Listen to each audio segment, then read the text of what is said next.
Tämä aurinkotanssirunokokoelma ilmestyi tuossa noin viikko sitten ja tämä on pitkään suunnitelmissa olleen 4-osaisen runosarjan päätösosa, mikä ei tarkoita sitä, että mun osalta kaikki olisi kirjoitettu tässä vaiheessa, vaan uutta juttua kypsyy tuolla pikkuhiljaa.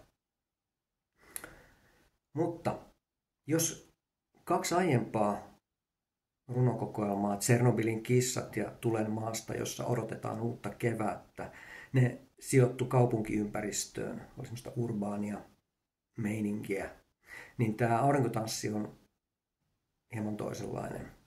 Tästä kaupunkikuvasto aika lailla puuttuu. Tämä on vähän toisenlainen vaellus, ehkä jopa kasvutarina, miten sen kukin haluaa lukea. Ja mä otan tästä yhden näyterunon, joka toimikoon sellaisena esittelynä. Eli Nämä kädet.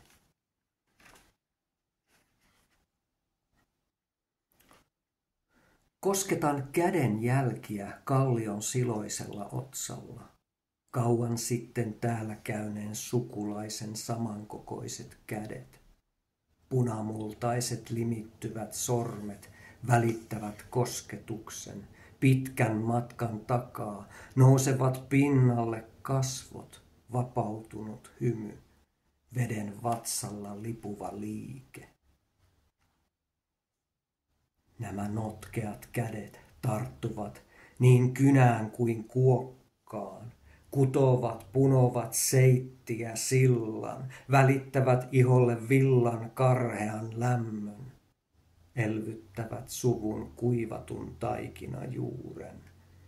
Nämä sitkeät kädet kantavat sylillisen, kynnyksen yli myös vasta syntyneen. Nämä pehmeät kädet tunnistavat ihon alla aukileen, syvälle johtavan väylän vahvistumisen. Olen varovainen, tiedän mitä on korvaamaton. Nämä väkevät kädet myös väsyvät, kiihkeän kasvun jälkeen vetäytyvät kuoreensa kuin säikähtäneet kotilot, keräävät rohkeutta.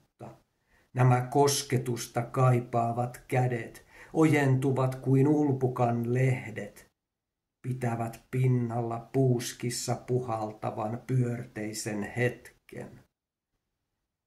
Nämä hapuilevat kädet löytävät toiset yksinäiset, tunnustelevat niskan ja kaulan saniaisen.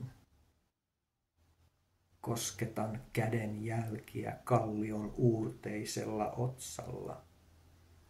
Kauan sitten täällä käyneen sukulaisen samankokoiset kädet.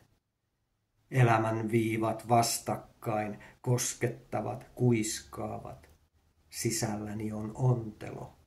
Mitä kohti kurkotan, mitä valottoman taskuun istutan. Olen peloton, olen.